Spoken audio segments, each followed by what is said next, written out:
Bueno, muy buenos días, muchas gracias por asistir al ciclo de conferencias del Centro de Estudios China-México de la Facultad de Economía de la UNAM. Yo les recuerdo que organizamos este ciclo de conferencias con la doctora Yolanda Trápala, y les recuerdo y los invito a participar en las siguientes conferencias. Creo que vamos a tener un grupo de heterogéneas e interesantes conferencias, como lo venimos haciendo hace 15 años, sobre temas muy diversos. En la próxima reunión tendremos acá al ex director de la OIT, la Organización Internacional del Trabajo, y yo, presentando un documento ahí de casi 300 páginas sobre la cantidad y calidad del empleo generado por China en América Latina. Tendremos ahí a un grupo de profesores presentando temas de medicina y alimentos en China, temas de matrices de insumo producto que no se comen pero también se calculan, etcétera, etcétera. Entonces, revisen ahí el programa del ciclo de conferencias, creo que estará muy interesante. Los invito también a revisar los cuadernos de trabajo del CECHIMEX, que en fin, son gratuitos. Uno de los últimos números del ciclo de los cuadernos de trabajo incluye justamente un trabajo de Carlos Eduardo Piña sobre inversiones y préstamos chinos en el sector petrolero venezolano 2000-2018. Esto con un par de clics lo pueden bajar, ¿no?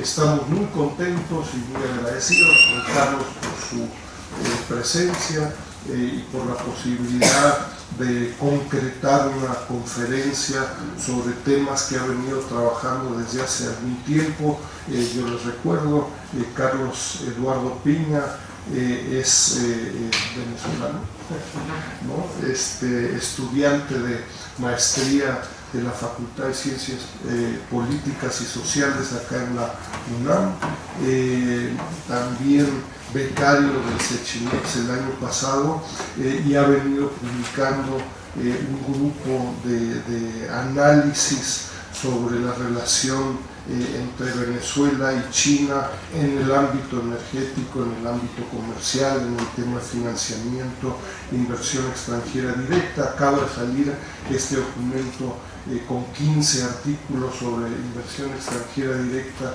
de China en América Latina, y uno de los 15 artículos es justamente de Carlos, ¿no? Entonces, muy agradecido, Carlos, y de nuevo las reglas son una presentación de unos 30-45 minutos, y después tendremos un tiempo parecido para preguntas y respuestas, ¿no? Por favor. Gracias, profesor. Bueno, buenos días a todos, gracias por su asistencia. Para mí, bueno, un completo honor estar acá en este ciclo de conferencias del CECHIMEX. Hoy le vamos a hablar sobre una de las relaciones bilaterales, uno de los esquemas de cooperación y relación bilateral más importantes que ha tenido China con país alguno de América Latina. Por paradójico que parezca, este tema de importancia, de especial relevancia, no ha sido suficientemente trabajado en el ámbito académico. Lo que hemos venido haciendo desde hace un par de años más o menos es tratar de dilucidar los aspectos más importantes de las relaciones económicas entre China y Venezuela. En tal sentido, el día de hoy espero aclarar, describir algunos puntos importantes, algunos hallazgos que he conseguido, y evidentemente la tarea no va a ser sencilla. Vamos a tratar de hablar de una relación económica de 18 años en 30 minutos, pero sin embargo trataré de detallar los puntos más importantes. Los puntos a tratar de esta presentación, bueno, primero hablar de una primera etapa de las relaciones entre China y Venezuela entre el año 1974 y 1999. ¿Por qué 1974? Bueno, básicamente porque es en este año cuando Venezuela establece formalmente relaciones diplomáticas con la República Popular China. ¿Y por qué el otro año, el 99? Porque bueno, como iremos viendo en la presentación, en el año 1999 se produce un cambio político importante en Venezuela con la llegada a la presidencia de Hugo Chávez Frías. Luego hablaremos sobre la segunda etapa de la relación, que sería ya entre el año 2000 y 2018. Repasaremos brevemente algunos de los aspectos más importantes en este periodo. Posteriormente hablaremos ya de algunas tendencias en las relaciones económicas entre ambos países.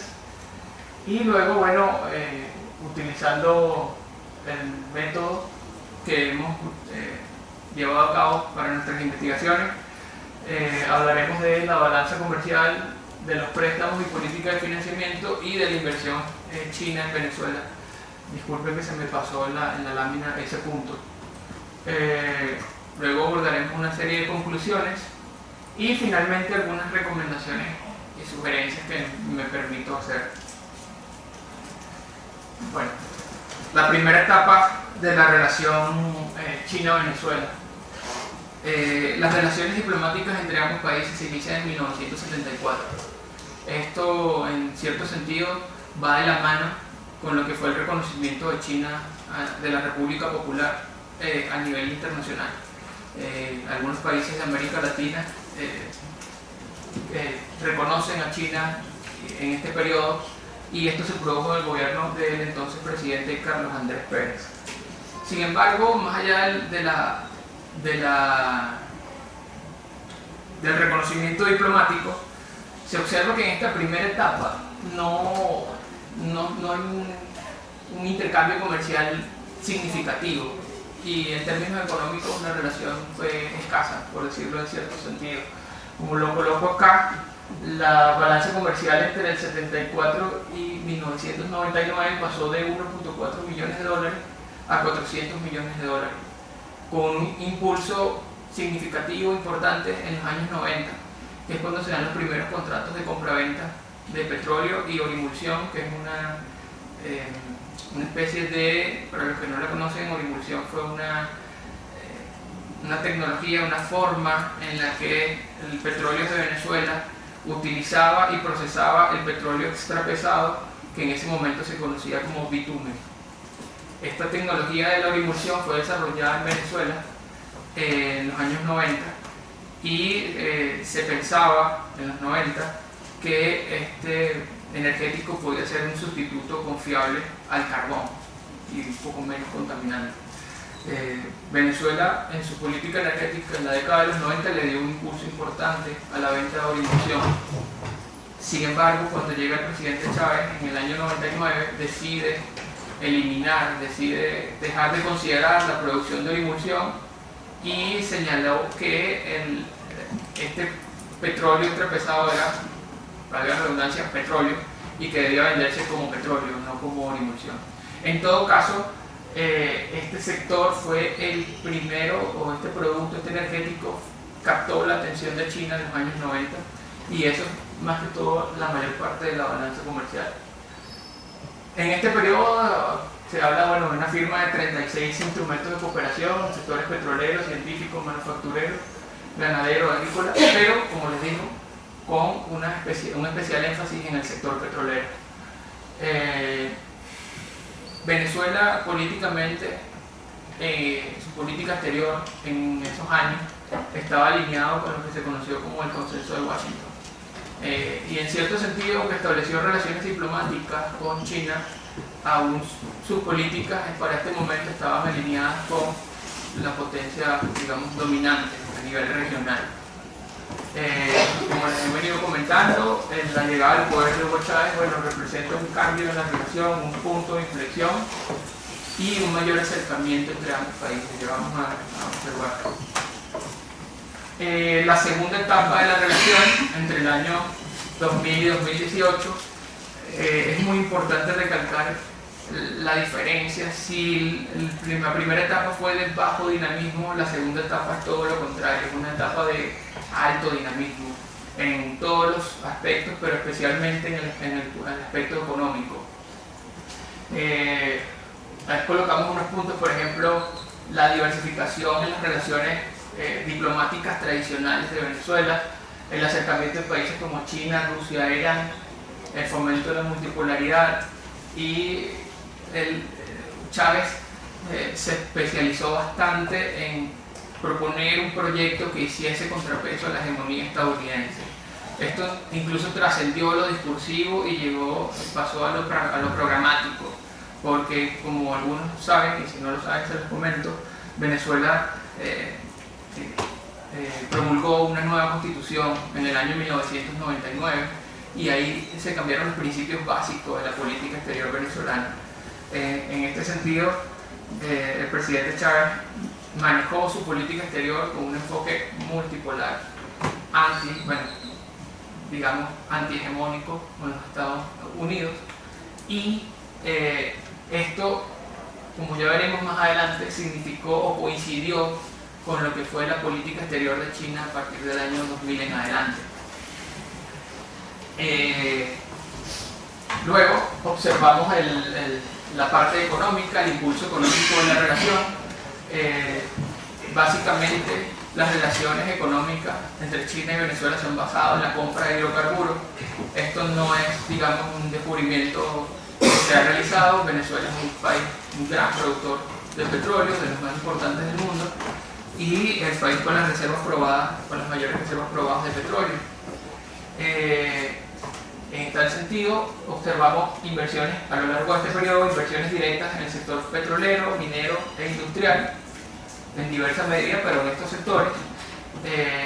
Los instrumentos jurídicos que fueron la base de esta relación fueron el Acuerdo de Cooperación Energética de Senal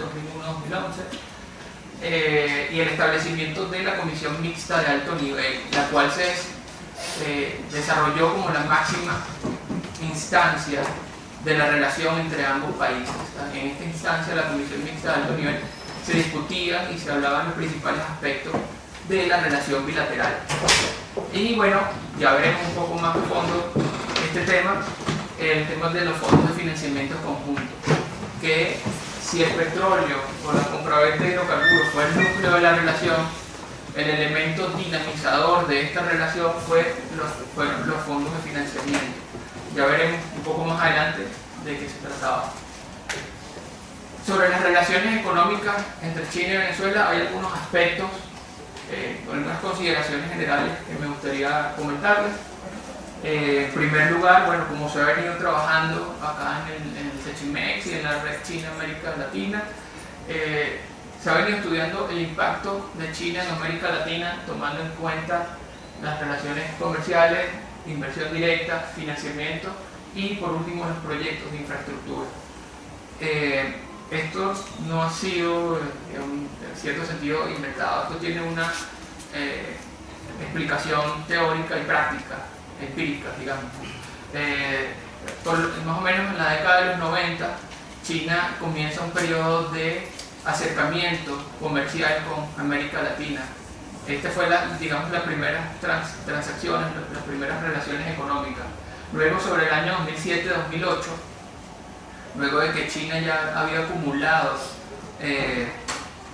un crecimiento económico sostenido, incluso por encima del 10% anual, en los primeros años de la década del 2000, China se convierte o empieza a desarrollar una política de exportación de capitales.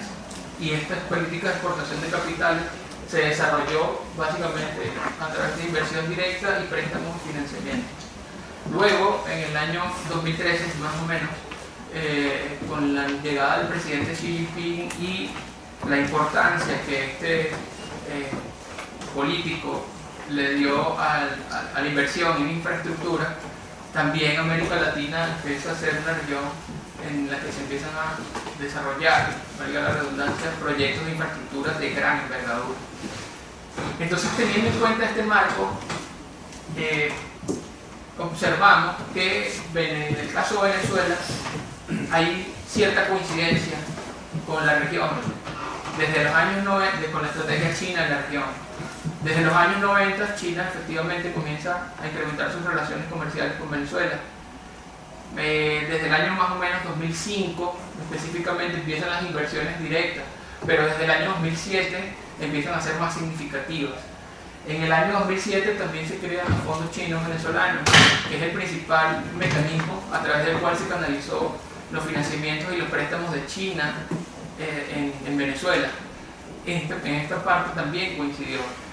Posiblemente, y si pudiésemos hacer una distinción, no hubo una coincidencia total en términos de proyectos de infraestructura, y esto tiene una explicación práctica, y es que la mayor parte de los préstamos realizados desde el 2007 fueron dirigidos a proyectos de infraestructura, como ya lo veremos más adelante. Entonces, básicamente observamos una concordancia de intereses y de políticas entre China y Venezuela en los primeros años de la década del 2000. Esto permitió un mayor entendimiento a nivel político y diplomático, pero también permitió la entrada de ingentes recursos económicos a Venezuela. Como lo coloco allí, Venezuela buscaba reducir su dependencia política y económica de Estados Unidos. Hay unas razones que justifican esto. En Venezuela, en el año 2002, para quienes no lo saben, hubo un intento de golpe de Estado en contra del presidente Chávez. También hubo un paro petrolero de 63 días, que prácticamente desapareció, anuló la producción de petróleo de Venezuela por un par de meses. Y los primeros años de la década del 2000, los primeros años de la década del gobierno del presidente Chávez fueron muy turbulentos, y los Estados Unidos mantuvieron una posición contraria a las políticas emanadas desde el gobierno venezolano. Ante esta situación, el presidente Chávez toma la decisión en su política exterior reducir su dependencia política y económica de los Estados Unidos. Algunos considerarán que Venezuela por muchos años, hasta el 2018, siguió vendiendo petróleo a los Estados Unidos sin ningún contratiempo y sin ningún problema, pero también en otras áreas hubo una sustitución de las importaciones estadounidenses por importaciones de otros países, entre los cuales está China, y la dependencia política se redujo en el periodo que estamos estudiando con respecto a los Estados Unidos.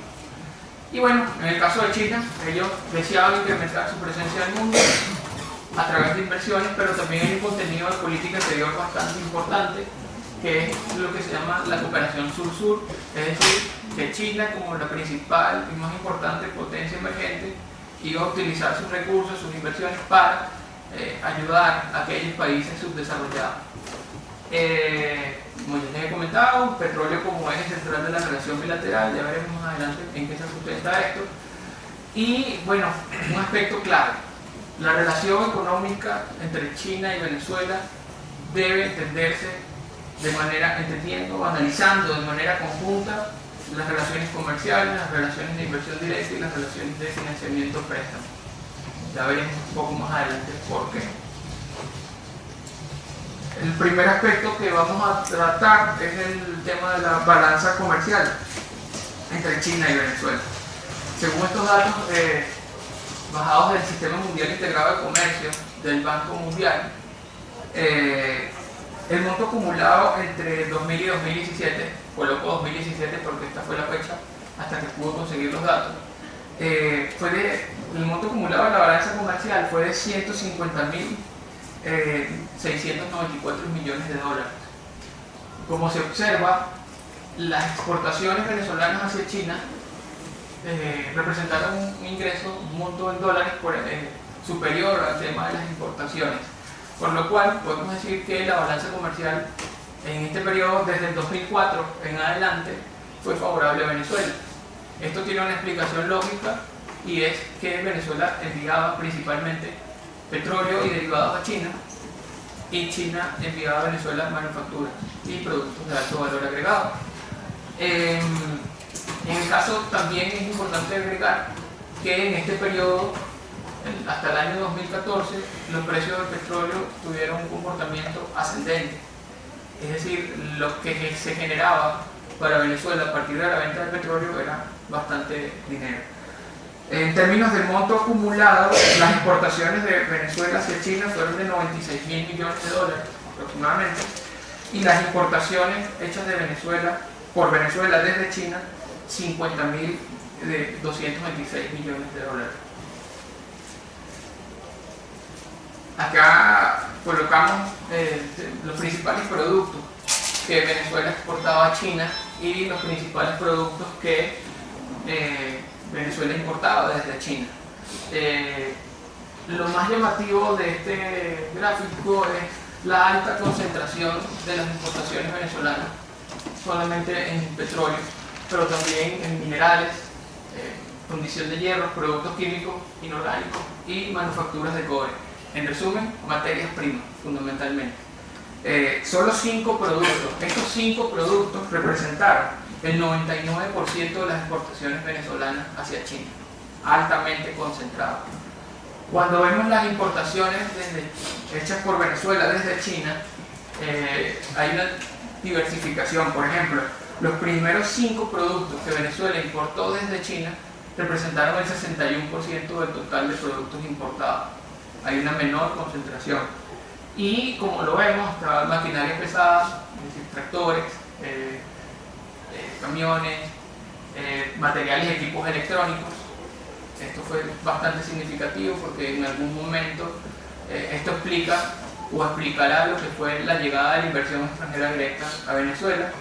La llegada de la inversión extranjera directa de China en Venezuela estuvo precedida por los acuerdos comerciales. Yo les voy a explicar un poco mejor la lógica.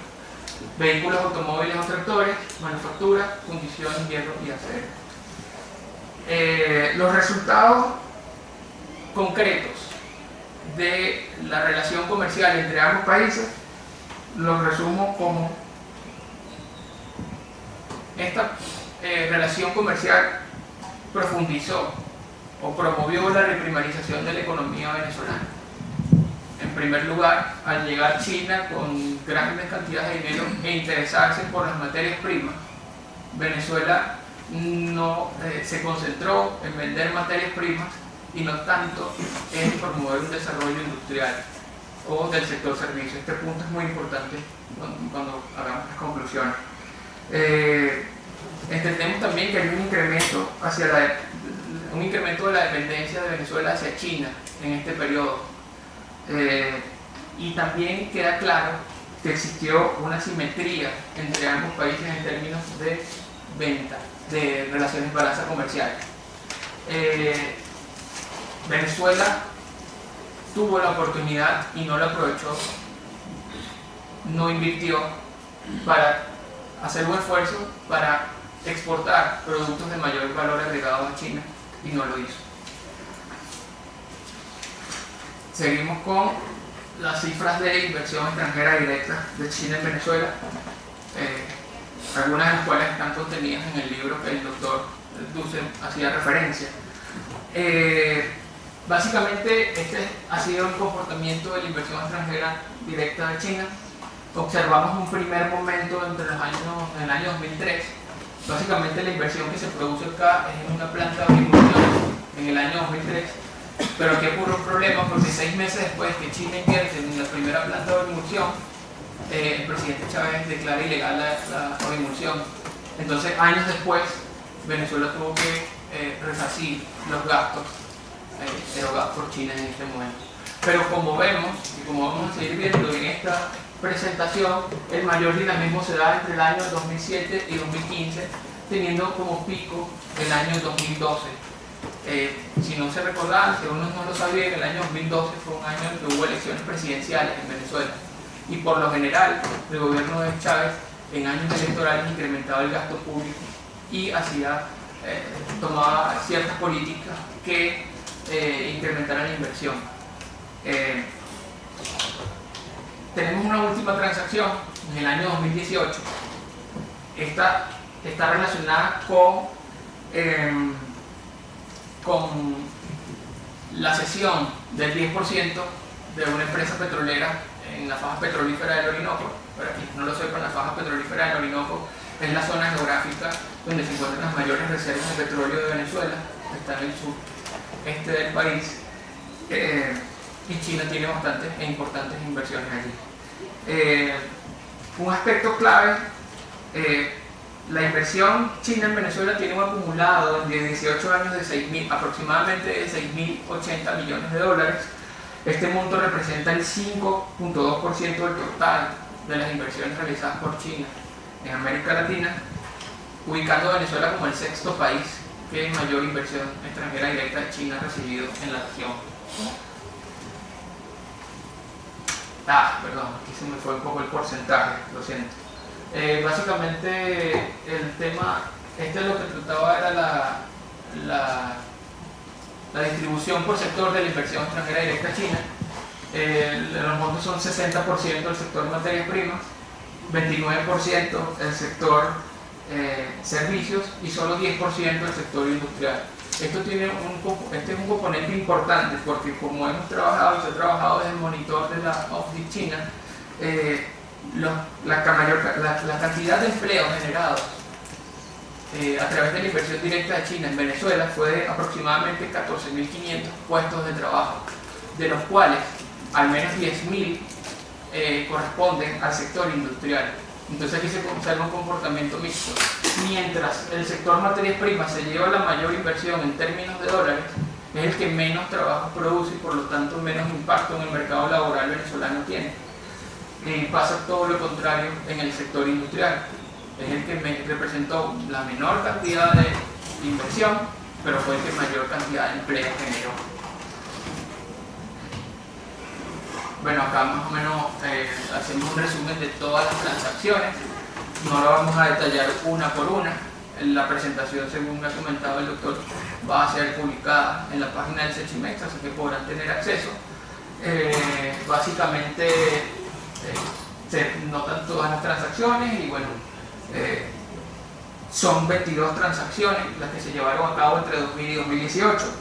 18 fueron proyectos nuevos, 4 fueron fusiones y adquisiciones. Hay un dato importante y es que la mayoría de la inversión directa de China en Venezuela se llevó a cabo a través de empresas mixtas, en las cuales por ley las empresas venezolanas, que en su mayoría fueron públicas, debían conservar una participación del 51% como mínimo. Después me puse a investigar un poco más sobre este esquema y me di cuenta que este esquema también lo desarrolló China en algún momento para atraer inversión directa hacia su país. Entonces, en cierto sentido hay una similitud en este caso. La diferencia es que, según investigué en un libro que estoy leyendo actualmente, el gobierno chino ofrecía participación a las empresas extranjeras a cambio de transferencia de tecnología. O sea, le ofrecía participación en su mercado interno a cambio de transferencia de tecnología, lo cual con el tiempo explica lo que está pasando actualmente, que China ha mejorado mucho los procesos, ha copiado y ha mejorado algunos procesos tecnológicos. En el caso de Venezuela se quiso replicar este método, pero no se logró. O sea, llegaron inversiones, hubo empresas mixtas, pero no hubo efectivamente transferencia de tecnología.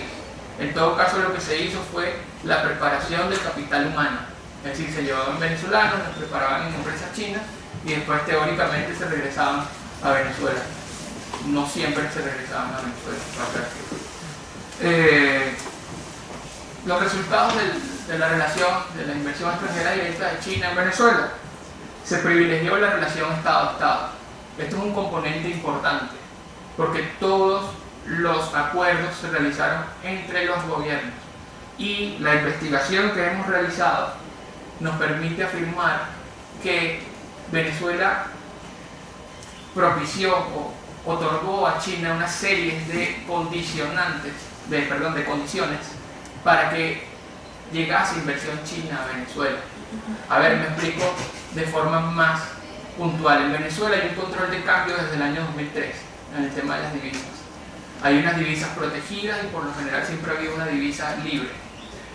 La mayoría de las compras que se le realizaba a China se hizo a través de la divisa protegida. En el caso de las empresas chinas establecidas en Venezuela, el Estado venezolano compraba toda la producción a estas empresas y la vendía a precios preferenciales en el mercado venezolano. ¿Sí me explico más o menos? Es decir, había una empresa mixta, por ejemplo, Orinoquia, que era una empresa mixta entre Huawei y la Corporación Venezolana de Tecnología. 65% de la Corporación Venezolana de Tecnología, 35% Huawei. Huawei en el año 2010 produjo alrededor de 1 o 2 millones de teléfonos celulares en Venezuela. Estos teléfonos eran comprados por el Estado, por el Ejecutivo, a tasa de precios preferenciales, y eran teléfonos de alta tecnología. Estos teléfonos ingresaban al mercado venezolano con un costo inferior al costo, por ejemplo, que podía tener un teléfono Samsung, un teléfono Apple, un teléfono de otra marca. ¿Qué significó esto? Evidentemente hubo un desplazamiento del mercado, propiciado desde el Estado venezolano y en concordancia con el Estado chino. Entonces, si tú vas a invertir en algún país, en un tercer país, y este tercer país te garantiza que toda tu producción va a ser comprada y que va a ser integrada en un mercado, evidentemente tienes muchos incentivos para invertir. Esto pasó en Venezuela y se dio gracias a la relación privilegiada entre ambos estados. También se da un segundo, bueno, como les estoy comentando y relacionado con esto, la sustitución de la OFDI de terceros países, en especial de empresas de Estados Unidos y la Unión Europea, por OFDI China en términos de stock. Un trabajo pormenorizado, un análisis pormenorizado de las cifras de inversión directa en general en Venezuela, se puede observar cómo el stock de inversión de empresas de Estados Unidos y Europa decae, mientras en este periodo el stock de inversión de las empresas de China aumenta. Bueno, estos son los aspectos más importantes de la inversión directa. Ahora, viene el tema de los préstamos y la política de financiamiento. Esto realmente es un tema muy complejo en el caso de Venezuela. Y es muy complejo, se los adelanto, explicarlo en tan solo 5 láminas, pero bueno, haremos el esfuerzo. Yo les puedo decir que el monto desembolsado por instituciones financieras chinas en Venezuela entre 2000 y 2018 es aproximadamente de 67.231 millones de dólares. Este monto es el más alto en América Latina. Venezuela es el país que recibió mayor financiamiento de China en este periodo, incluso por encima de países como Brasil, con los cuales China mantiene una relación especial por su condición de países BRICS. Es una de las mayores expresiones de financiamiento chino en el mundo. Esto es muy importante. Hace no mucho trataba de contrastar, a pesar de lo difícil que es, de contrastar las cifras de financiamiento chino a nivel mundial, y me encontré una cifra más o menos similar de 700.000 millones de dólares en este periodo. Si eso es cierto, entonces solo Venezuela captó el 10% del financiamiento de los préstamos chinos a nivel mundial en este periodo. Esto es bastante significativo para una economía como la venezolana. Ahora, ¿por qué se dio este proceso? ¿Por qué se dio esta dinámica? Porque la mayor parte, si no todos, y digo si no todos con esta cláusula porque los documentos oficiales de Venezuela establecen varias opciones para el repago de préstamos, pero fundamentalmente todos estos préstamos están colateralizados en petróleo. Es decir, China presta dinero líquido, Venezuela debe pagar con envíos de petróleo. Es lo que se conoce como préstamos por petróleo. Esto permitió el establecimiento de un esquema en el cual China prestara grandes sumas de dinero porque, a fin de cuentas, sabía que sus inversiones estaban respaldadas en las mayores reservas de petróleo del mundo. Pero además hay otros condicionantes que ya lo seguiremos viendo. Aquí hablamos de los tipos de préstamos. Esto es muy importante cuando lo expliquemos más en detalle. Hay préstamos dirigidos a proyectos de infraestructura y programas sociales. Esto es lo que se conoce como los fondos chinos, que son dos fondos: el fondo de financiamiento conjunto y el fondo de gran volumen a largo plazo. Están préstamos dirigidos a la producción de petróleo. o sea, directamente a financiar las empresas mixtas de China en los campos petroleros de Venezuela. Y otros préstamos dirigidos a actividades financieras, minería e infraestructura. Hay un componente importante de estos préstamos, son las condicionalidades. Cuando se habla de las condicionalidades, hay un excelente trabajo realizado por una investigadora, Ana María Cardona, de la Fundación Ambiente y Sociedad en Colombia, que trabajó en los préstamos chinos y basándose en las categorías de un autor, que no recuerdo el nombre, me pido disculpas por ello, habla de 3 tipos de condicionalidades. La condicionalidad política, relacionada con el reconocimiento de una sola China, que es un elemento fundamental bajo el cual China establece relaciones diplomáticas y económicas, evidentemente, con muchos países en el mundo. La condicionalidad económica, y esto es un punto importante, los préstamos chinos no establecieron pautas de política macroeconómica en Venezuela, es decir, no propusieron ni promovieron medidas de ajuste como suelen hacer o han solido hacer las instituciones occidentales de crédito. No había este tipo de condicionalidad, pero había otro tipo de condicionalidad económica, y era la contratación de empresas y mano de obra chinas para los proyectos a desarrollar a través de los fondos chinos.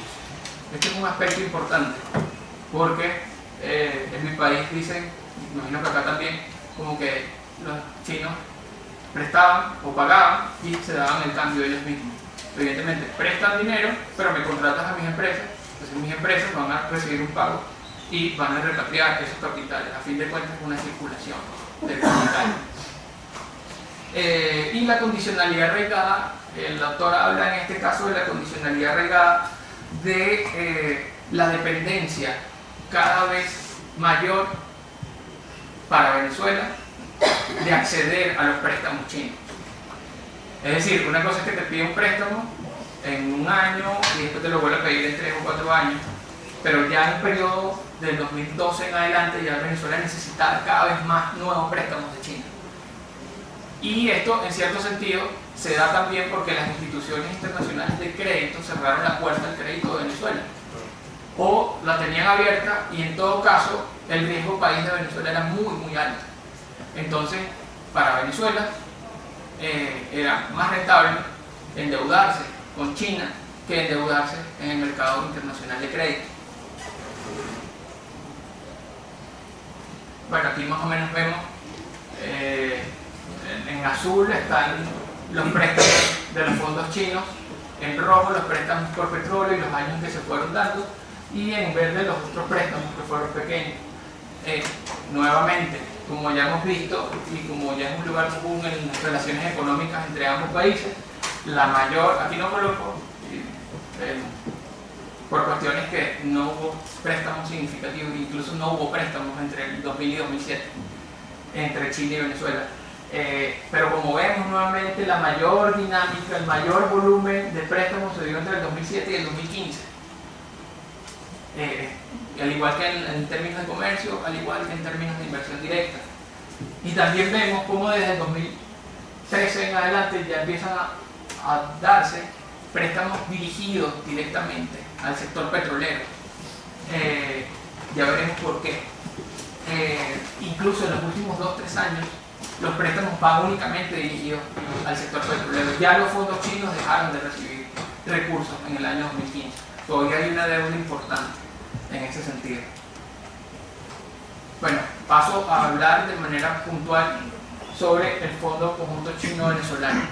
Son fondos rotatorios y de pagos garantizados en envío de petróleo. ¿Por qué las características rotatorios? Porque eran fondos, eran préstamos que se daban con un plazo de 3 años, y una vez que estos préstamos se pagaran, se podía renovar 1 y 2 veces el préstamo. Por esto son préstamos rotatorios. Y evidentemente, en el caso de todo el dinero del Fondo Chino-Venezolano, se garantizó el pago en petróleo, previo acuerdo entre ambos gobiernos, entre ambos estados. Hay 2 fondos, fundamentalmente: el Fondo de Financiamiento Conjunto Chino-Venezolano, como lo vemos en la tabla. Estos se dieron entre el 2007, los préstamos, y el 2015, y generaron un aporte de China de $30.000 millones. La característica distintiva del fondo de financiamiento conjunto chino-venezolano es que hay un aporte de China, pero también un aporte de Venezuela a través de un fondo especial que se llama Fondo Nacional para el Desarrollo. Entonces observamos cómo los tramos se negociaban con aportes de ambos gobiernos. El plazo de estos préstamos era de 3 años y tenían una tasa de interés del LIBOR más entre 50 y 285 puntos básicos. Luego, en el año 2010, hay otro fondo que son los fondos de largo plazo.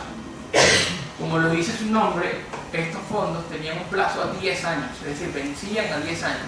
Y el monto era mucho más elevado, era de 10.000 millones de dólares. También hay una característica fundamental del fondo de gran volumen a largo plazo, y es que pueden ver que hay dos tramos, uno de 10.300 millones de dólares, pero hay un segundo tramo que fue cancelado o fue desembolsado en la moneda china, en yuan renminbi, bajo unas tasas distintas. También en el fondo de gran volumen a largo plazo solo hay aportes por parte de China, en este caso el Banco de Desarrollo de China. Seguimos adelante. Ahora están los préstamos dirigidos a la producción petrolera. Evidentemente Venezuela desarrolló un mecanismo de pago garantizado con envío de petróleo entre 2007 y 2015 que se tradujeron en 50.300 millones de dólares. Un aspecto importante es que esta cantidad de dinero tenía que ser pagada con envíos de petróleo. ¿Qué pasa en Venezuela en el 2012 y especialmente en el 2013? Hay 3 acontecimientos que empiezan a dificultar el envío de petróleo y por lo tanto el pago de la deuda que Venezuela tenía con China. El primer acontecimiento, como algunos deben saber, es la muerte del presidente Chávez. Este suceso generó una suerte de inestabilidad política e institucional en Venezuela y, aunque parezca contradictorio, generó una suerte de estancamiento de la economía venezolana.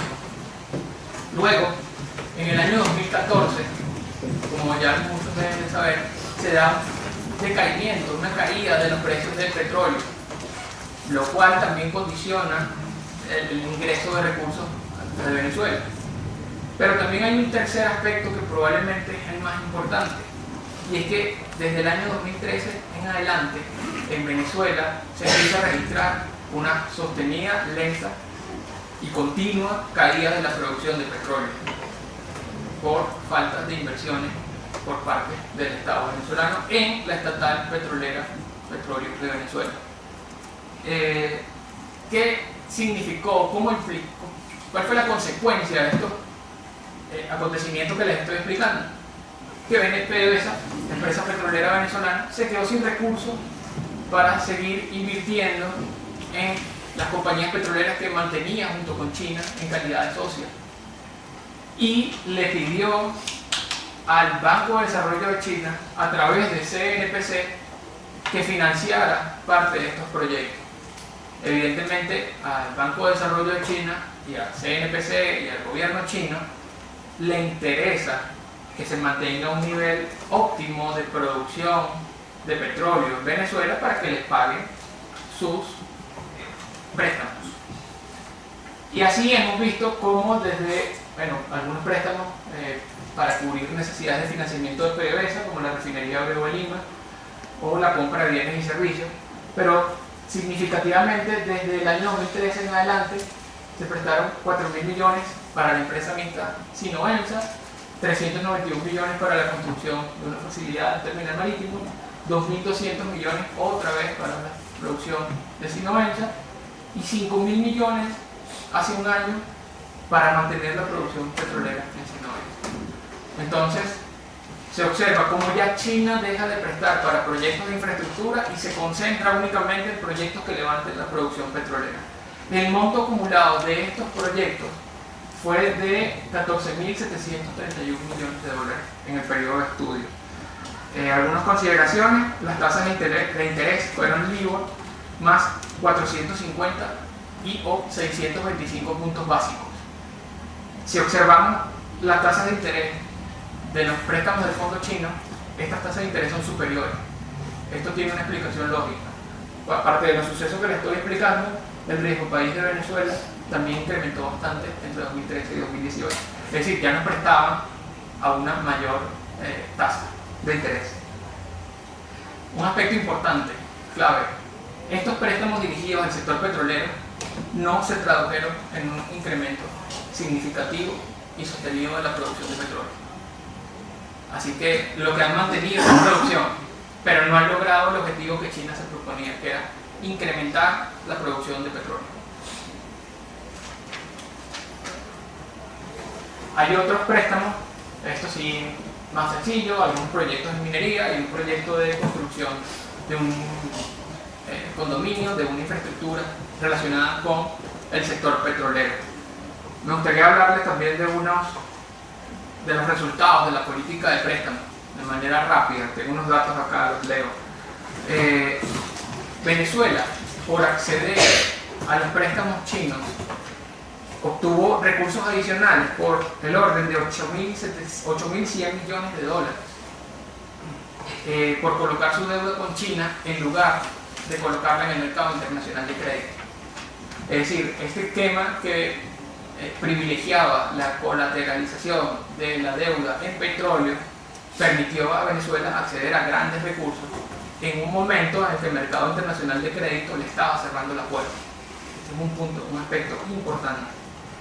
Y si nos vamos al tema del ahorro en el pago de intereses, comparando las tasas de interés para Venezuela que tenían las instituciones multilaterales con las tasas de interés que colocaba China, Venezuela se ahorró en servicio de la deuda un estimado de 10.600 millones de dólares. Si sumamos estas dos cifras, podemos decir que acceder al mercado de crédito chino para Venezuela representó durante el periodo un ahorro de 18.000 millones de dólares si hubiese accedido al mercado internacional de crédito. Algunos temas importantes: Venezuela ha cancelado un total de las 67.000 millones que China ha prestado, Venezuela ha cancelado 37.800 millones de dólares. Estos cálculos los hicimos para un trabajo sobre el financiamiento de Venezuela que va a salir el mes que viene, prontamente, esperemos. Venezuela tiene una deuda actual con China aproximadamente de 29.341 millones de dólares, de los cuales 17.000 millones de dólares corresponden a los fondos chinos y 12.060 millones de dólares es deuda contraída por el sector petrolero. Esto es algunos datos relevantes y en cierto sentido no es para presumir, ¿sí? Pero son inéditos en cierto sentido, son datos que hicimos hace 2 o 3 meses y son bastante esclarecedores e interesantes. Bueno, ya llegamos a las conclusiones.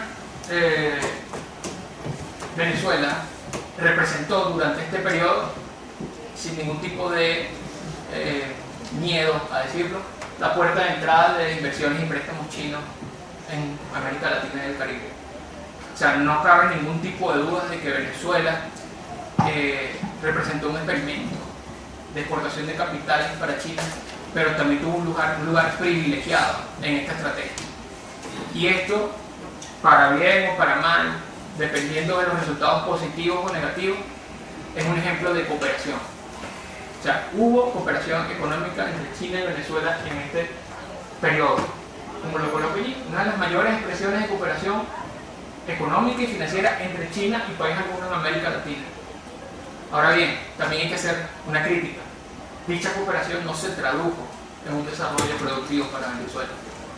Venezuela exportaba materias primas, importaba productos manufacturados, estableciendo una nueva suerte de dependencia. Venezuela, las inversiones directas que trajo no se enfocaron en su mayoría en el sector industrial, por lo tanto no generaron una gran cantidad de empleos y por lo tanto no generaron un desarrollo productivo del país.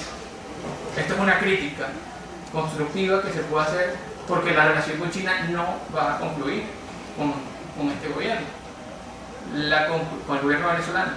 La relación con China va a continuar y hay que aprender de los errores para mejorar lo que se tenga que mejorar. Hablo de unas etapas de la relación económica entre China y Venezuela, tal y como lo hemos venido repasando en cada uno de los ámbitos. Una etapa de conformación y configuración de la relación entre 2000 y 2007. Acá se negoció todo el marco jurídico, todo el marco de la relación, los acuerdos que dieron origen a los fondos. Una etapa de auge, consolidación y desarrollo de la relación económica, lo hemos podido ver entre 2007 y 2015, por las razones que les expliqué anteriormente: la muerte del presidente Chávez, la caída de la producción petrolera en Venezuela y la caída de los precios del petróleo en Venezuela. La relación empieza a enfriarse un poco en el año 2015 y en este momento yo personalmente le coloco etapa de reconfiguración y no etapa de declive como algunos profetas del desastre quisieran decirlo. ¿Por qué reconfiguración? Porque la relación no se acaba, vuelve y lo repito. La relación económica va a continuar en el futuro y siento que cuando analicemos en perspectiva o sigamos analizando las relaciones China-Venezuela, entenderemos esta etapa como una etapa de reconfiguración. Por último, ya para terminar esto, me permito hacer algunas recomendaciones y sugerencias. Esta también es la parte propositiva de la academia. La primera, bueno, es necesario para Venezuela mantener una relación estratégica, cordial y de cooperación con China, para que a futuro pudiera representar una fuente de financiamiento atractiva para los intereses de Venezuela. Independientemente del destino político y del modelo económico que haya en Venezuela en los próximos años, el país necesita o tiene una brecha importante en términos de inversión en infraestructura, inversión en energía, y los Estados Unidos, la Unión Europea, por sí solos no van a poder cubrir estos compromisos. Por lo tanto, independientemente de lo que pase en Venezuela, es necesario mantener una relación estratégica y cordial con China. La relación bilateral sino-venezolana debe superar la lógica de la compraventa de petróleo y derivados. Está claro que si bien la lógica de la compraventa de petróleo y derivados significó la entrada de grandes recursos al país, también basar toda una relación en torno al comportamiento de una materia prima, la cual pasa por ciclos de precios, y basar todo un modelo económico de un país en eso, genera ciertas vulnerabilidades que se pueden evitar en el futuro. Venezuela tiene amplias capacidades en el sector turismo, en el sector industrial. Hay unas zonas industriales importantes que se han venido perdiendo, pero son zonas industriales importantes, incluso también en el sector agrícola. Bueno, promover un amplio y profundo debate político y académico con el propósito de delinear una estrategia, una política de Estado a mediano y largo plazo hacia China. Los políticos en Venezuela hoy están más enfocados en temas internos y han descuidado un poco lo que ha sido la política exterior de Venezuela. Entonces, esto va a ser un tema a futuro. En especial si en Venezuela se llega a dar una transición política, va a ser importante debatir cuál va a ser la estrategia hacia China en un nuevo escenario. Y bueno, finalmente, Venezuela debe tomar en consideración el enfoque que privilegia una relación triangular China, Venezuela, Estados Unidos. ¿Por qué? Porque China ha incrementado su presencia económica, política y diplomática en América Latina y el Caribe, y esto ha erosionado el poder y la influencia de los Estados Unidos en el continente y específicamente en Venezuela. Esta presentación no es sobre política, pero valga decir que hoy Venezuela se encuentra en una diatriba política entre un sector político que está muy alineado con los Estados Unidos y sus políticas, y otro sector político que está en el poder, que está más alineado hacia China y también Rusia. Entonces, Venezuela queda en el medio del juego de estas grandes potencias. Entonces, considero que primero habría que estudiar la relación triangular como realidad, pero también la relación triangular como eje de análisis para elaborar política exterior, una futura política exterior en Venezuela. Eso es todo. Muchas gracias por su atención.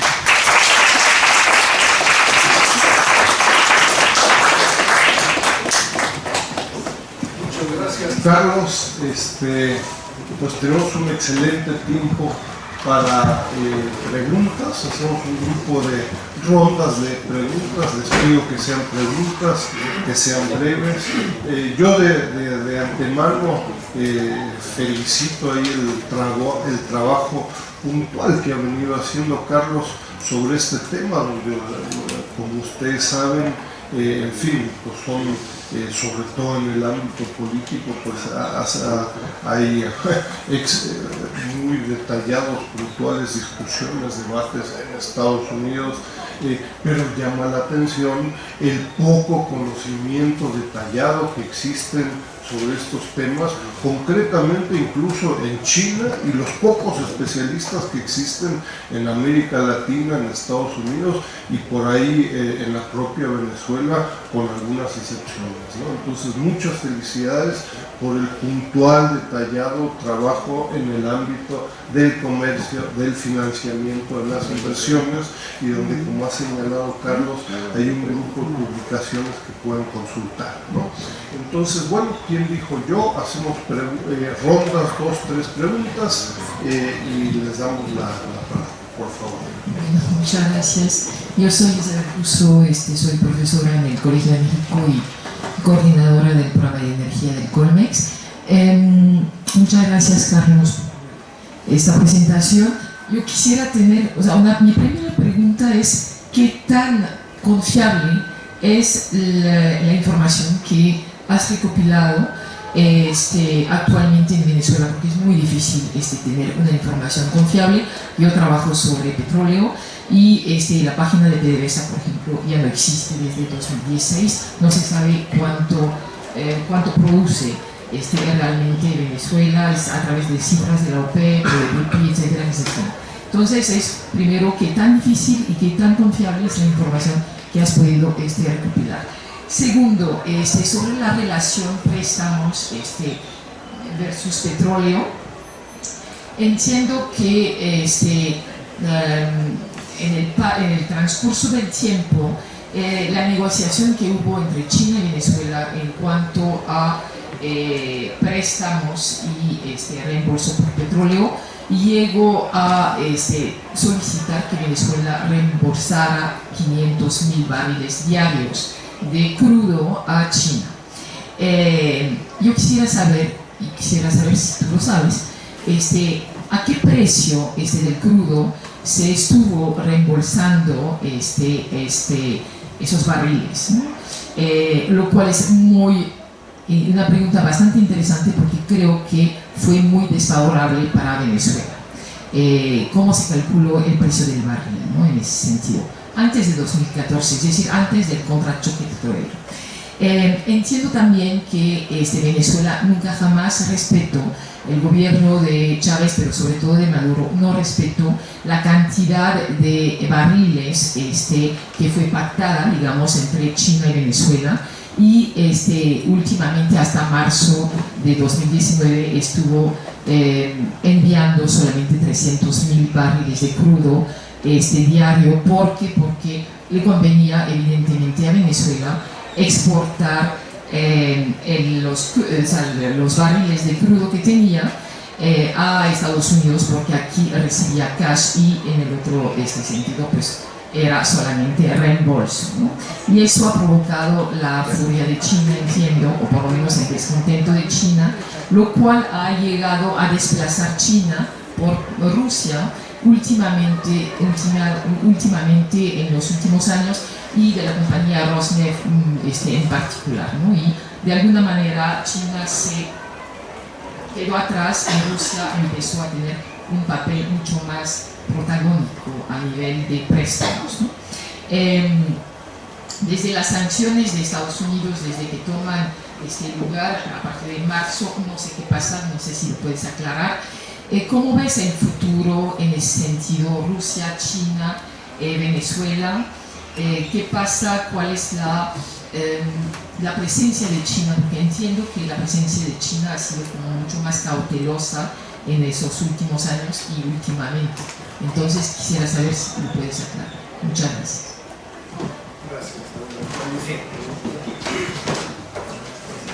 Muchas gracias. Bueno, me sumo a las felicitaciones, muy interesante el trabajo, y mi pregunta sería en el sentido de ¿por qué no se incrementó la producción? Decías que no había sido no se había incrementado la producción a pesar de los préstamos chinos a la industria petrolera venezolana. La otra sería en cuanto a las sanciones. Veía yo en una agencia internacional de noticias, pues ese es mi trabajo, que las sanciones de Estados Unidos históricamente no habían afectado tanto como hubieran querido, pero no sé si nos puedes ilustrar un poco sobre esas sanciones recientes, si han afectado realmente a Venezuela. Y la otra, la última, sería nada más en las conclusiones que decías de privilegiar. De alguna manera, esa relación que nos describes aquí sirvió como contrapeso al acoso del imperio. Como se le salió del Huacal, pues bueno, empezaron hasta a crear un presidente ficticio, en fin.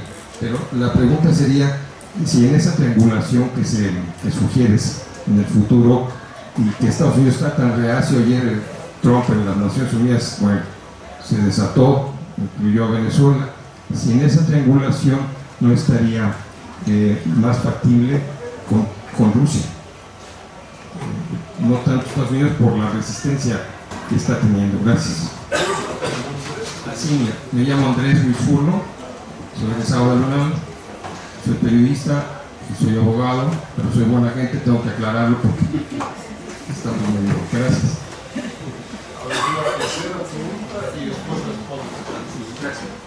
Gracias. Ministerio de Latinoamericanos. Quisiera preguntar ¿cuál es tu interpretación acerca de las dificultades por las que atraviesa el país para la diversificación económica? Dado que pues también ha sido un proyecto nacional, ¿no?, histórico, la diversificación económica, y digamos cuáles son las continuidades y rupturas que tú ubicas con estos últimos 20 años. Gracias. Bueno, pues tienes para otra semana con estas tres preguntas. Pues, trata de ser breve y tenemos así tiempo para un par de otras cosas. Perfecto. Muchas gracias por su pregunta, doctora Isabel. La confiabilidad de la fuente. Bueno, el doctor lo sabe muy bien desde que hicimos la estancia académica acá en el CECHIMEX, ¿no? Esa es la primera preocupación que tuvimos. Y a pesar de que hay hermetismo, tanto de China como de Venezuela, sí hay posibilidad de conseguir fuentes. Ese es el trabajo que hemos venido haciendo. Por ejemplo, en términos de comercio, los datos principales que hemos utilizado son la solución integrada comercial del Banco Mundial. Cuando me encuentro con la balanza, estos datos de la balanza comercial del Banco Mundial, intento contrastarlos con estadísticas de Venezuela y estadísticas de China. Me doy cuenta que las estadísticas de China, las que presenta el Banco Mundial, coinciden con el anuario estadístico de China, del Buró de Publicaciones Estadísticas. ¿Qué hacemos, por ejemplo, en los últimos años? En Venezuela hubo publicación de cifras de balanza comercial más o menos como hasta el año 2014. Del año 2015 al año 2017 se utiliza lo que se llama estadísticas espejo, es decir, las estadísticas de China, de exportación de China hacia Venezuela, se toman en estos años como importación de China, de Venezuela hacia China, ¿sí me explico? Y viceversa, todo lo que China reporta que le compra a Venezuela se coloca como exportación de Venezuela hacia China. Ante la falta de información oficial en Venezuela, en este término comercial, esto se toma como válido. En términos de inversión directa, la comprobación de la información fue anuario estadístico de las empresas chinas y venezolanas, notas de prensa, incluso, aunque parezca contradictorio, propios organismos del Estado venezolano han publicado ciertas cifras. Por ejemplo, los balances financieros de PDVSA o el informe de gestión anual de PDVSA, hemos podido encontrar algunas cifras con respecto a las condiciones de los préstamos que no están en otras publicaciones, y en cuanto a las inversiones. Entonces, ha sido un trabajo, algunas son estimaciones. La última inversión directa de China en Venezuela es una estimación que realizamos porque evidentemente hubo una cesión de acciones. de PDVSA a la empresa CNPC, pero no se registró el monto. Y este monto lo estimamos, porque una investigación un poco más profunda nos indicó que esta última sesión es lo que se conoce como un colateral financiero. Es decir, Venezuela accedió a un nuevo préstamo por parte de China, y trato de empalmar con la otra pregunta que me hizo. Venezuela recibió un préstamo de China y al mismo tiempo que negociaba el préstamo cedió el 10% de las acciones. Es como una garantía en este caso. Pero en términos contables y metodológicos es una transacción, es una cesión de acciones. Los préstamos, bueno, profesora, ¿a qué precio? La mayor parte de la crítica y de la oposición venezolana lleva tiempo diciendo que se le ha vendido a China con descuento. Y en la última investigación que realizamos, prontamente va a ser publicada, sobre los préstamos chinos en Venezuela, identificamos que los préstamos se hicieron a precio de mercado, se pagaban a precios de mercado, por contradictorio que parezca y por contradictorio que parezca ante la opinión pública, pero sí fue a precios de mercado. ¿Cuál es el tema fundamental acá? Que cuando el precio baja, tengo que pagar un mismo monto de deuda. Entonces, Venezuela ha tenido que aumentar los envíos para pagar un mismo monto de deuda. ¿Sí me explico? Si en el año 2016 estaba programado pagar 2.000 millones de dólares con 300.000 barriles, con la caída del precio, ahora esos mismos 2.000 millones de dólares los pago ahora con 500.000 barriles. Eso puede ser digamos, el condicionante negativo para la parte venezolana. Sobre la cantidad de barriles, no se ha respetado. Evidentemente hay estimaciones, hay acuerdos, pero no se ha respetado. En el año 2007, cuando se da origen al Fondo Chino-Venezolano, China proyectaba para el año 2019 comprar alrededor de 2 millones de barriles de petróleo de Venezuela. Como usted bien lo dijo, hoy esa cifra ronda entre los 400.000 y 300.000 barriles. No se respetó en parte por la falta de inversiones en la industria petrolera venezolana. El futuro de las sanciones, y aprovecho un poco, conecto con la pregunta que hizo el compañero Andrés. Sí, evidentemente han afectado. Primero, en enero, febrero, las sanciones, los envíos de petróleo de Venezuela hacia China fueron cayendo poco a poco, pero como desde el mes de abril, ya de un mes a otro, ya cayó de 340.000 barriles a cero. Hoy no estamos importando, Venezuela no está exportando petróleo al mercado estadounidense. Esto tenía un efecto, evidentemente. El 98% de los ingresos de la economía venezolana proviene de la venta de petróleo. Y si se nos va el segundo mayor mercado que tenemos, evidentemente los ingresos caen a la mitad. Lo cual es dramático porque, según cifras extraoficiales, en los últimos 4 años la economía venezolana ha caído el 54,6%. Es decir, se ha perdido la mitad de la economía en los últimos 4 años. Y esto lo que hace es agravar más esa tendencia, sin ningún tipo de duda. ¿Por qué no se incrementó la producción, Andrés? Básicamente porque en Venezuela hay un esquema de participación para la explotación de petróleo, es un esquema de empresas mixtas, en la cual el Estado venezolano, en este caso PDVSA, tiene el 51% de la participación y su socio o contraparte tiene el 49% o menos, la contraparte es por año. En el caso de las empresas chinas, el porcentaje varía, pueden tener 49, 40, 35. El tema es que en los planes de inversión, la parte venezolana debía colocar un dinero para mantener la producción. Hay otro detalle, la mayor parte de la producción en Venezuela está focalizada en la franja petrolífera del Orinoco, y esta zona se caracteriza por tener un petróleo pesado y extrapesado. Han debido hacerse importantes inversiones para mejoradores, plantas mejoradoras, donde se ingrese ese crudo, se convierta en mediano y se pueda, mediano o liviano, y se pueda comercializar en el extranjero. Esto no se ha realizado. Entonces, se han retrasado estas inversiones. María Estela, me parece. Estela. Dificultades de la diversificación. Mira, es complejo, es un debate, porque desde el 2000 en adelante, aunque en términos discursivos se promovió una diversificación de la economía, en términos prácticos lo que ocurrió fue todo lo contrario.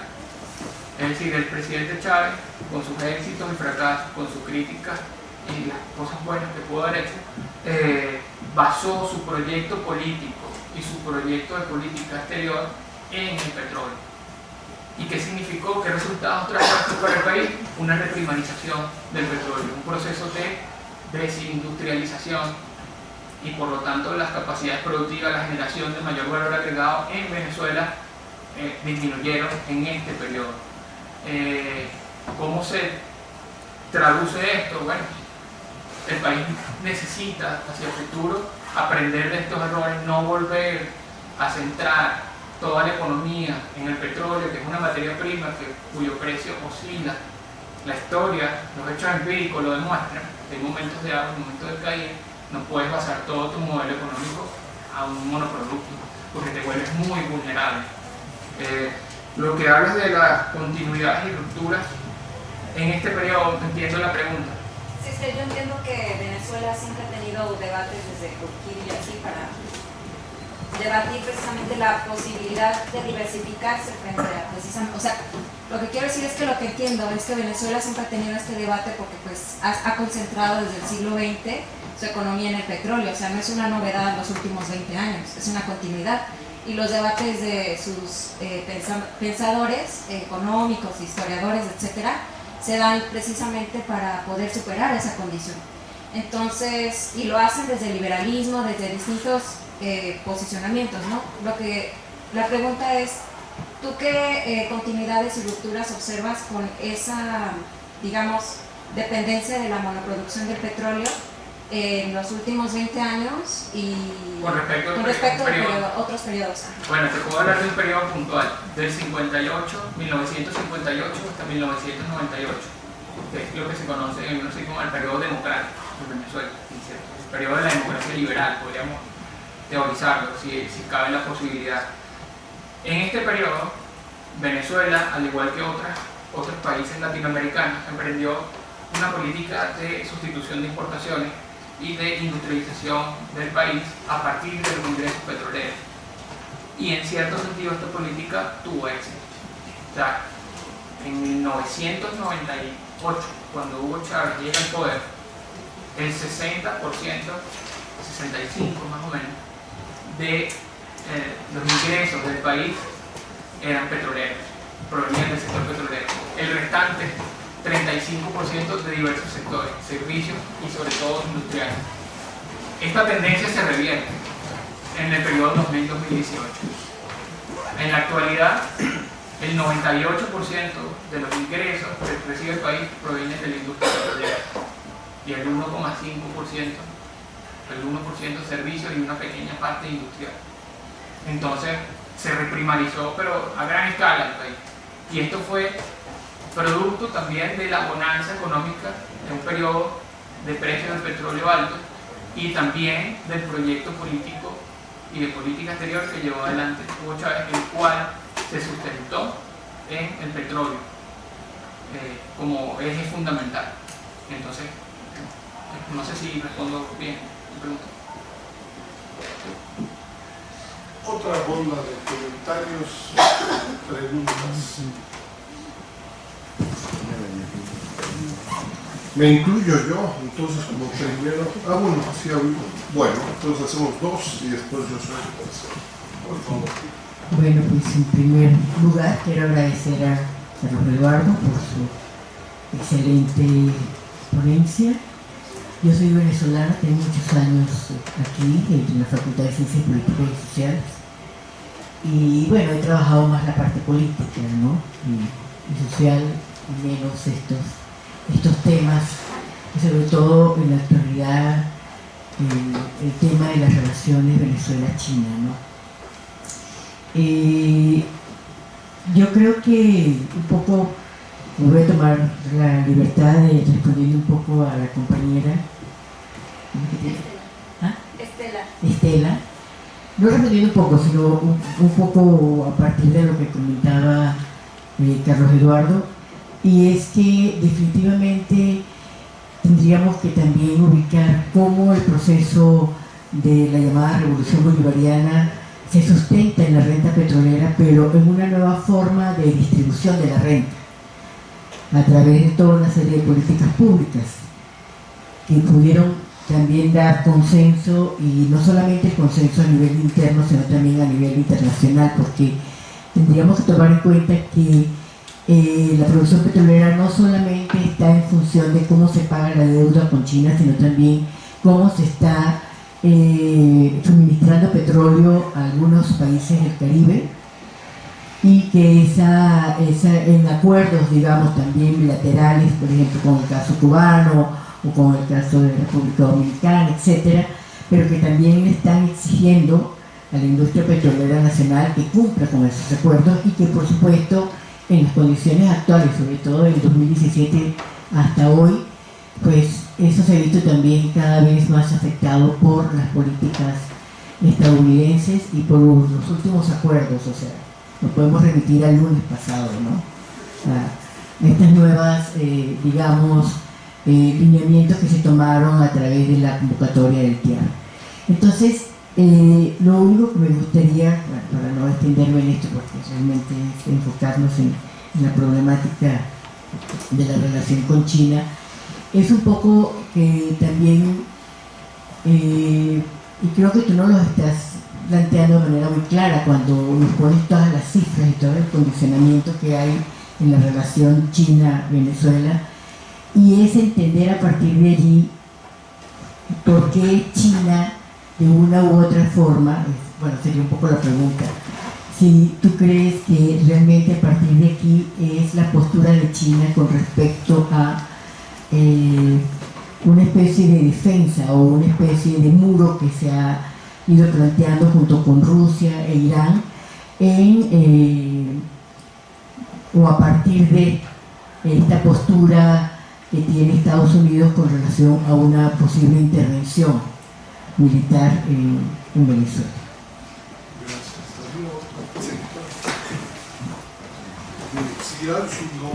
Sí, soy Dagoberto González del CISAN.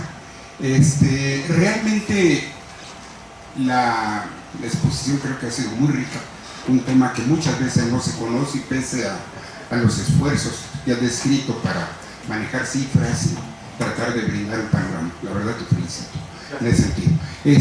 Pero sí, fíjate, ya se hablaron algunos temas aquí, creo ya los aclaraste, con respecto a esas cifras, pero me llama la atención un aspecto, y es el qué tanto de estos préstamos que podemos hablar de China para con Venezuela, de que unos fueron para infraestructura, pero me pregunto, en la parte militar, ¿qué tanto se puede hablar de alguna suerte de destino de esos préstamos a esa parte militar? Y lo pregunto por esto, porque cuando se habla de este acoso estadounidense para con Venezuela y de, en cierta medida, ese contrapeso que hace China y Rusia, como que se habla de hasta dónde se están seduciendo a los militares para que abandonen ese proyecto bolivariano. Pero entiendo entonces también de que algo ha de haber en términos económicos, de que se le destina a esa parte militar. Entonces quisiera ver si tú tienes dentro de esto, qué tanto de estos préstamos chinos para con Venezuela se puede hablar de algún destino para armas o igual, no sé, cuestiones que se puedan dar ahí. Y la otra es que tú mencionaste de esta forma de que China hace préstamos, pero en cierta medida hasta ellos mismos se dan el cambio cuando prestan, en la medida que condicionan esos préstamos a empresas, a contratación de empresas chinas y trabajadores chinos.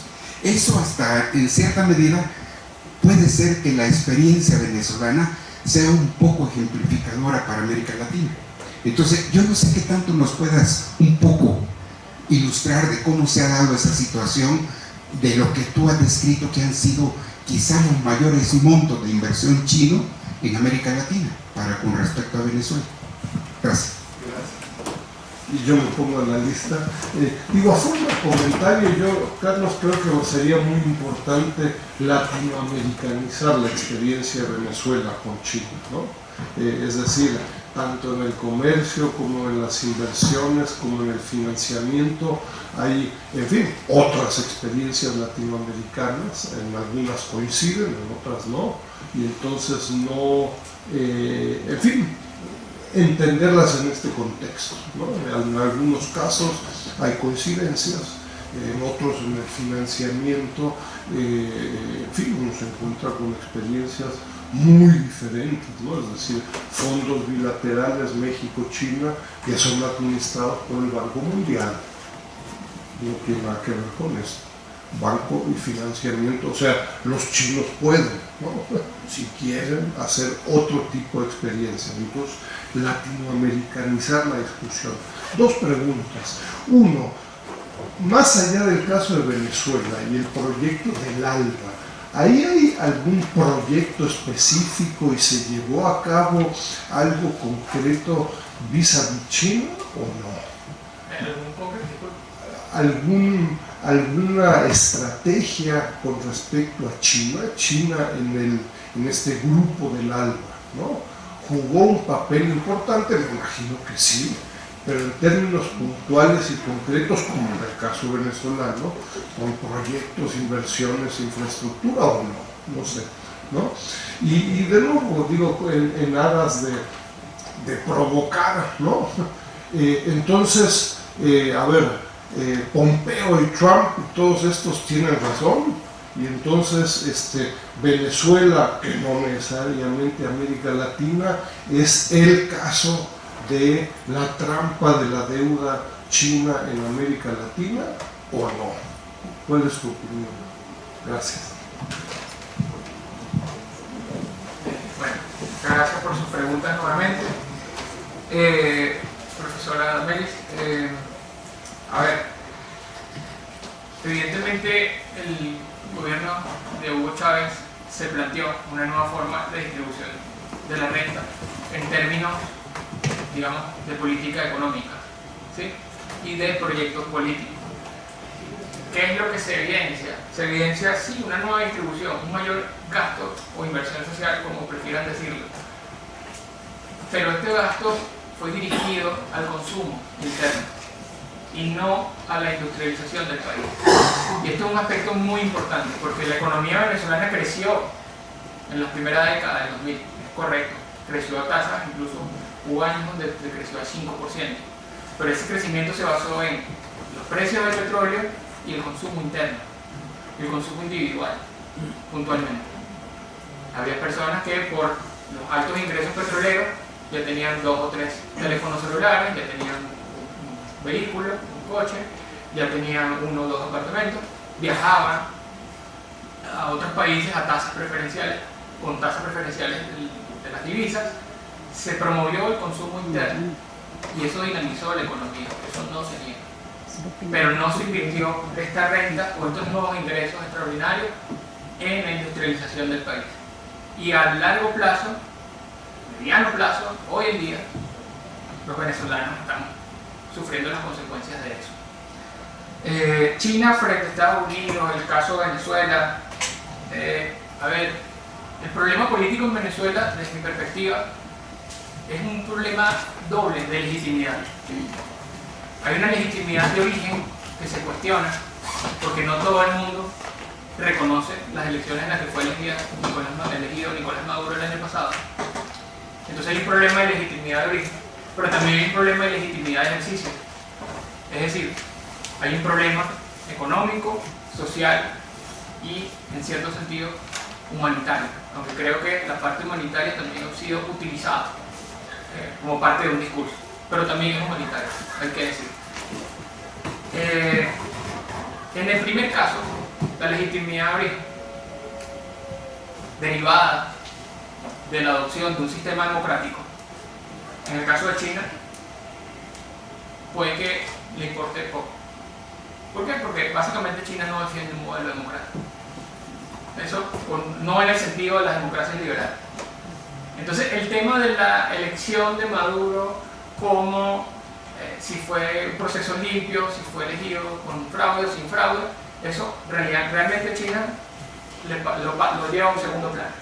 Ahora, la legitimidad de ejercicio, modelo económico. Evidentemente China tiene preocupación por el declive económico de Venezuela, por varias razones, principalmente porque tiene una deuda Venezuela que todavía ha de ser cancelada.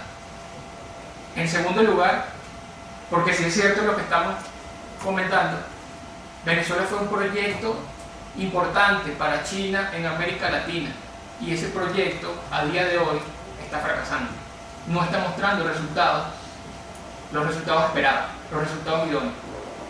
Ante eso, como dice el profesor, China ha tenido que diversificar su estrategia en América Latina, aplicar otros modelos de cooperación con otros países para atenuar este modelo que intentó aplicar en Venezuela.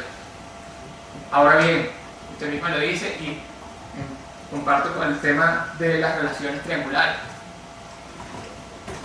China es un actor global, China es una potencia de primer orden, no es lo que era hace 18 años, y está en una región, está influenciando en una región en donde el actor influyente por definición son los Estados Unidos. Y con este actor, con los Estados Unidos, también tiene algunas luchas coyunturales y algunas más estructurales en otros lugares del mundo. Corea del Norte, puedo decir, el mar del sur de China, el tema de las tecnológicas. Entonces, ¿cuál es la posición de China en el caso de Venezuela? Y aunque esto suene fuerte, no es defender a Venezuela, es defender sus intereses y que los intereses de Estados Unidos no se cumplan, no se lleven a cabo, en mi opinión. Entonces, ¿cuál es la política que debe desarrollar o que está desarrollando China hacia Venezuela en términos políticos? Es no permitir utilizar todos sus elementos de poder e influencia para no permitir que la solución propuesta por los Estados Unidos se lleve a cabo. Y la realidad hoy en día es que China, después de esta gran interconexión económica que tiene con Venezuela, también tiene algo que decir en la solución de los problemas en Venezuela. Es decir, vulgarmente, tiene un puesto en la mesa de las decisiones que se tomen en Venezuela. Esto es una realidad. Rigoberto, habla de préstamos al sector militar. Bueno, los préstamos del fondo chino, ¿sí? Los dos fondos que expliqué, que se tradujeron en ingresos superiores a 50.300 millones de dólares. La información específica sobre estos proyectos es difícil, si no imposible, conseguir. En parte porque hay un acuerdo de confidencialidad entre las partes. En los libros amarillos de la Cancillería venezolana, donde están todos los acuerdos que firma la República con otras repúblicas, está estipulado que los proyectos puntuales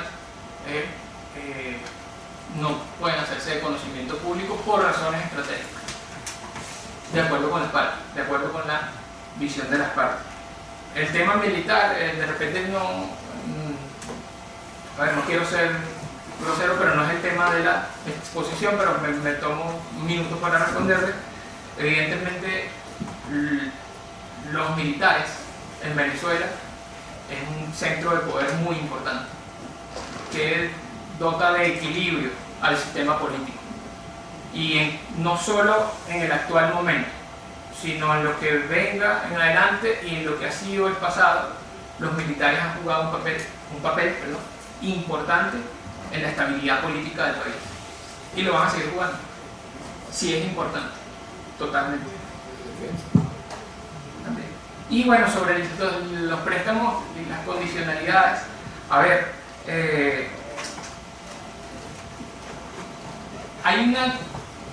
cuando China desarrolló su política de préstamos, su política de exportación de capital a través de los préstamos y también las inversiones, pero específicamente los préstamos, enarbolaron o defendieron un discurso de cooperación sur-sur, Y en cierto sentido, lo que ellos decían, los presidentes de los bancos de inversión, era: nosotros vamos a proponer un nuevo tipo de relacionamiento a través de los préstamos, no vamos a imponer condiciones similares a las de las instituciones internacionales de crédito. Esto es Fondo Monetario Internacional, Banco Mundial, Banco Interamericano de Desarrollo, bueno, no tanto el Banco Interamericano, pero más que todo el fondo y el banco, quienes a cambio de dar préstamos exigían a los países, a los estados, tomar medidas para equilibrar cuentas fiscales. Es decir, en cierto sentido intervenían en la política macroeconómica de los países. Y entonces se generaba todo un debate de si eso violaba o no violaba la soberanía de los países. China llega con otra visión. Dice: te voy a prestar, vamos a discutir, si quieres, en conjunto los proyectos que vamos a desarrollar. Ya, dejaba un poco de libertad. ¿Qué áreas quieres invertir? O sea, le dejaba, en el caso de Venezuela pasó. O sea, ¿qué áreas propone Venezuela para invertir? Bueno, infraestructura, desarrollo industrial, puntual. Bueno, aquí tengo, ¿quieres hacer vivienda? Aquí está CITIC.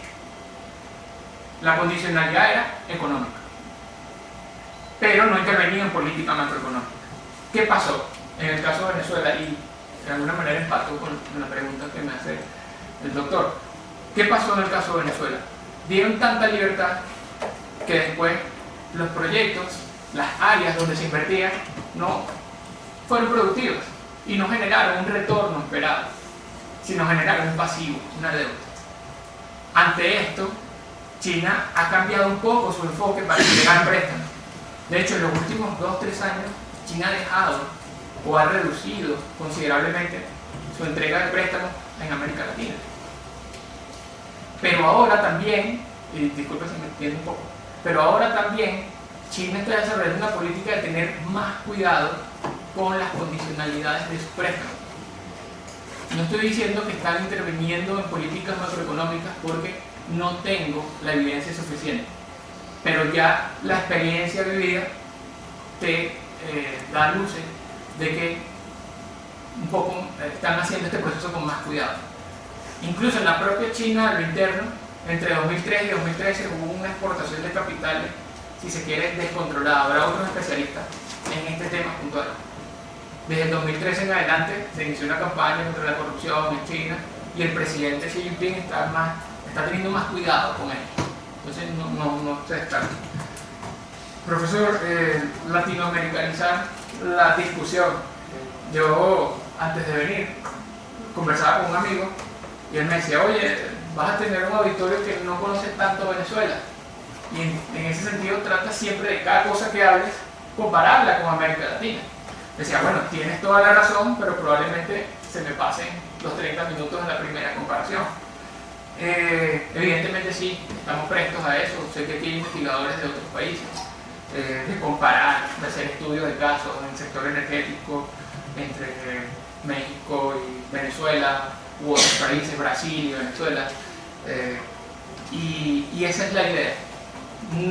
No decir que Venezuela fue un caso excepcional, pudo haber tenido algunas características similares a otros procesos, a otros modelos de cooperación desarrollados por China, pero también tiene características propias, y esa es la tarea que estamos haciendo. Sé que lo vamos a continuar haciendo. ¿Hay alguna estrategia con el ALBA? Yo digo que la experiencia me dice que el presidente Chávez intentó que así fuera, pero se encontró con algunos problemas y con algunas posibilidades de que sí pudiese desarrollarse. Caso Ecuador, cuando ingresa al ALBA, Ecuador tiene una relación fluida con China. El expresidente Rafael Correa firmó algunos instrumentos de cooperación, algunos préstamos bastante significativos para hacer una economía como la de Ecuador. Y luego, bueno, con el nuevo presidente ha ocurrido otro proceso, pero con Ecuador se pudo. Con Nicaragua fue un poco distinto, que también era parte del ALBA. ¿Por qué? Porque Nicaragua en un primer momento reconocía a Taiwán, entonces no estaba la condicionalidad política de la que hablamos. Y sin embargo, cuando Daniel Ortega anuncia que va a construir un nuevo canal en Nicaragua interoceánico, el cual no se ha llevado a cabo, la empresa que lo financia es de Hong Kong, es de China. pero no de la China continental, sino de Hong Kong. Entonces por ahí el proceso no se terminaba de dar, pero hay ciertas particularidades. ¿Cuál creo yo que fue la estrategia, profesor? Y esto sí estoy bastante seguro. La CELAC. Hugo Chávez fue un promotor fundamental de la CELAC como foro político alternativo a la OEA y a la, digamos, a Estados Unidos y Canadá. Y Hugo Chávez propició, tuvo bastante voluntad política para que la CELAC se convirtiera en una realidad. Y al cabo de algunos años, China se acerca a la región a través de la CELAC. Y fíjense lo importante de lo que hablamos de relaciones triangulares. ¿Por qué te acercas China-CELAC? ¿A quién estás dejando fuera? A los Estados Unidos. Porque también estamos en este proceso de relaciones triangulares. Entonces, creo que si hay un elemento de política exterior fundamental que se promovió desde Venezuela, junto con otros países evidentemente, para beneficiar o para ir en concordancia con los intereses de China, fue la CELAC. Trampa de la deuda. Muchas gracias por hacerme esa pregunta, porque por algunas razones la dejé de lado. No sé si todos conocen el tema de la trampa de la deuda. Lo explico rápidamente. ¿Ah? Sí, bastante. Porque incluso otros países lo han hecho. Estados Unidos lo hizo, por ejemplo. Estos diarios me dijo un dicho del expresidente Woodrow Wilson que si a los países se le domina prestando, algo así. La verdad que no me lo sé exactamente. Pero, bueno, ha sido una política también de Estados Unidos, una política de las potencias en general. Tampoco es algo que los chinos se le inventaron, no. Pero, ¿qué significa más o menos rápidamente la trampa de la deuda? Que China presta a países cuya capacidad económica no es lo suficientemente alta o productiva para que puedan repagar la deuda. ¿Qué pasa en este caso? Cuando no me puedes pagar deuda, entonces buscamos otra forma de que me pagues, pero me tienes que pagar. Entonces me puedes pagar con cesión de activos, privatización o cesión de soberanía, es decir, algunas políticas macroeconómicas donde un país influye sobre otro, y en todo caso esta relación, si se da, genera una dependencia del país deudor con el país acreedor. Desde muchos círculos, Financial Times, Foreign Policy, se ha venido diciendo que China está aplicando a través de la ruta de la seda la diplomacia de la trampa de la deuda, que está engañando a muchos países prestándoles por encima de sus capacidades. Y estos países, al ver que no tienen dinero para repagar, simplemente ceden soberanía a China. Hay un caso significativo, el caso de Sri Lanka, que no tuvo capacidad para pagarle a China y tuvo que ceder, privatizar algunos puertos. Bueno, esta es la trampa de la deuda. Ahora, ¿ocurrió la trampa de la deuda en Venezuela? Muchos analistas y mucha evidencia parece decir que no. Ocurrió todo lo contrario, la trampa del acreedor. Porque si China lo que quiso fue que Venezuela privatizara, que Venezuela cambiara su política económica, pues no lo ha logrado. Lo que ha pasado es que China prestó grandes cantidades de dinero pensando que Venezuela iba a ejecutar muchos proyectos, iba a volver a pedir prestado para volver a ejecutar proyectos, para volver a pedir prestado, y en este ciclo a China le interesaba prestar y prestar y prestar a Venezuela porque todo estaba colateralizado en el petróleo. ¿Pero qué pasó? La producción de petróleo cayó. China prestó y ahora la producción de petróleo no está a un nivel óptimo para pagarle. Y China no sabe cuándo se van a pagar la totalidad de su deuda. Y en cierto sentido, lo que la literatura especializada, los análisis recientes dicen, es que China cayó en Venezuela en la trampa del acreedor. Se dejó engañar por un país que le ofreció su reserva de petróleo y luego, a largo plazo, no tiene petróleo para pagarlo, no produce petróleo para pagarlo. Entonces, es un caso significativo. Se habla de la trampa del acreedor. No sé, sinceramente no sé si había otro caso así, que algún día sería súper interesante investigarlo. Pero bueno, esto es discusión continua. Muchas gracias. Miren, yo sé que no terminamos con la discusión. Los invito a revisar los escritos puntuales de Carlos sobre estos temas. Saldrá en breve un documento también con su contribución sobre el financiamiento. Muchas gracias, Carlos, ¿no? Y muchas gracias.